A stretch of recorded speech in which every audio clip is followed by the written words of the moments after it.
विधानसभा चुनाव के रण में आज का दिन काफी अहम है, जहां पहले चरण के मतदान से पहले सभी राजनीतिक दल अपनी अपनी ताकत झोंकने में जुटे हैं। यही वजह है कि बीजेपी राष्ट्रीय अध्यक्ष जेपी नड्डा ताबड़तोड़ रैलियों के जरिए पार्टी प्रत्याशियों के लिए वोट बटोरने की कोशिश करते नजर आ रहे हैं। आपको बता दें कि बीजेपी राष्ट्रीय अध्यक्ष जेपी नड्डा आज ताबड़तोड़ 3 रैलियां करेंगे। वहीं इस दौरान जेपी नड्डा ने सबसे पहले असम के डिब्रूगढ़ पहुंचकर एक जनसभा को संबोधित भी किया। गौरतलब है कि जेपी नड्डा का असम में 1 महीने के अंदर ये दूसरा दौरा है। असम में लगातार बीजेपी के शीर्ष नेता चुनाव प्रचार के जरिए दोबारा सत्ता में आने का सपना बुन रहे हैं और उनकी जो रक्षा होनी थी वह भी की गई। 50 साल से कोई इस पर काम नहीं हुआ। जैसा मैंने कहा कि हजारों लोग हताहत हुए, कोई चिंता नहीं हुई, लेकिन हमारी सरकार जब आई तो आपके साथ मैं ये कह सकता हूं, इससे पहले जो 15 साल कांग्रेस की सरकार थी तो उसमें लगभग 2155 लोग मारे गए थे, 2084 लोग सिक्योरिटी पर्सनल के मारे गए थे और हमारे 1300 लोग किडनैप हुए थे। यह बोडोलैंड के आंदोलन के समय की स्थिति थी और बॉर्डर्स बिल्कुल जिसको बोलते हैं वो इतने घुसपैठ हो रही थी, यह भी हम सबको मालूम है।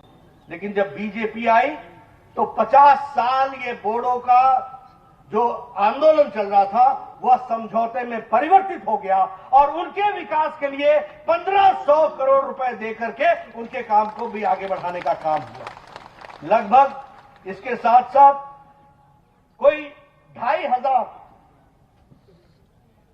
हमारे लोगों ने सरेंडर किया, 4000 से ज्यादा असॉल्ट राइफल्स सरेंडर हुए और इसी के साथ साथ लगभग 2300 लोगों ने अरेस्ट हुए और उसके बाद बोडोलैंड की दृष्टि से शांति यहां पर आई है, यह हमको समझना चाहिए। आज हम बोडो के ऑटोनॉमस काउंसिल को भी हम जीत गए हैं, वहां भी हमको आशीर्वाद मिला है और 1500 करोड़ रुपए उनके विकास के लिए खर्च होगा और असम में जो शांति नहीं थी वो शांति लाने का काम किया तो नरेंद्र मोदी जी प्रधानमंत्री थे, गृह मंत्री अमित शाह थे और सोनोवाल जी हमारे मुख्यमंत्री थे। जब ये काम हुआ है इसको भी हमको समझना चाहिए।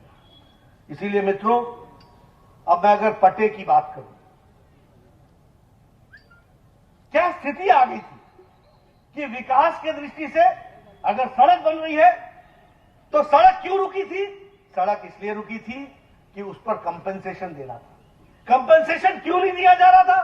क्योंकि जो लोग वहां रह रहे थे उनको मलकियत नहीं मिली, इसलिए कंपनसेशन नहीं दिया जा रहा था। वर्षों से लटका हुआ था और कांग्रेस पार्टी का काम है लटकाना, भटकाना, अटकाना और भारतीय जनता पार्टी का काम है काम को करके देना। यह हमको समझना चाहिए, यह हमको ध्यान रखना चाहिए।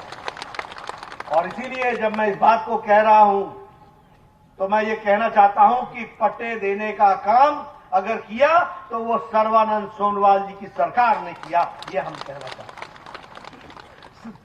लगभग 3,30,000 से ज्यादा पट्टे दे दिए गए और मुझे बताया गया कि सबसे ज्यादा पट्टे यहां दिए गए हैं, यहां के लोगों को दिए गए हैं। ये भी हमको ध्यान में रखना चाहिए। इसलिए मित्रों, जब हम विकास की बात करते हैं तो हम लोगों ने सुरक्षा की दृष्टि से, विकास की दृष्टि से कोई कसर 5 साल में नहीं छोड़ी है। फिर चाहे हमारे प्रधानमंत्री नरेंद्र मोदी जी के नेतृत्व में कोई आशीर्वाद दिल्ली से चाहिए था, वो भी मिला और यहां पर हमारे मुख्यमंत्री जी ने सब लोगों को साथ लेकर के इस विकास को आगे बढ़ाया है। अब मैं अगर समृद्धि की बात करूं, आज हम चाय बागान में खड़े हैं। मुझे याद है कि पिछली बार मैं स्वास्थ्य मंत्री था और मुझे अच्छी तरीके से याद है चुनाव से पहले हमारे उस समय के जोरहाट के एमपी अपने तासा जी और हमारे रामेश्वर तेली जी दोनों मेरे पास आए थे और इन्होंने कहा था कि स्वास्थ्य का बुरा हाल है, हमको कुछ करना चाहिए। वहीं बीजेपी ने पश्चिम बंगाल के चुनावी समर के लिए संकल्प पत्र के नाम से अपना मैनिफेस्टो जारी कर दिया है। इसमें पार्टी की ओर से कई बड़े वादे किए गए हैं, जिनमें हर परिवार के एक सदस्य को सरकारी नौकरी देने की बात भी शामिल है।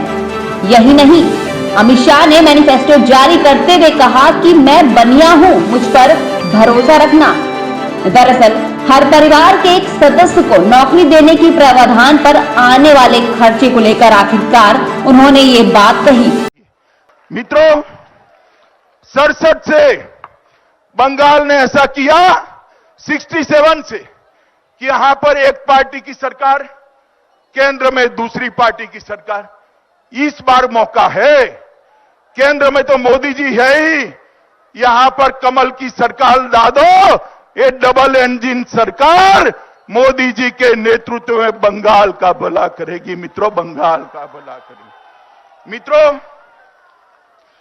यहां के सरकारी कर्मचारियों को 7वां वेतन आयोग नहीं मिलता है। हमने तय किया है कि सरकार बनते ही 7वां वेतन आयोग यहां के सरकारी कर्मचारियों को दे दिया जाएगा। शिक्षकों की तनख्वाह को भी हम बढ़ाने वाले हैं। प्रधानमंत्री नरेंद्र मोदी ने आज विश्व जल दिवस के मौके पर जल शक्ति अभियान की शुरुआत की। इसके साथ ही राजस्थान और उत्तराखंड के ग्रामीणों से जल समस्याओं पर चर्चा भी की। दरअसल पीएम मोदी ने देश के सभी शहरी और ग्रामीण इलाकों में शुरू होने वाले इस अभियान का theme catch the rain where it falls when it falls रखा है। इसके तहत वर्षा के पानी को बचाने का लक्ष्य है। यह अभियान 22 मार्च से 30 नवंबर तक चलेगा, जो देश में मानसून शुरू होने से पहले और पूरा मानसून का मौसम कवर करेगा।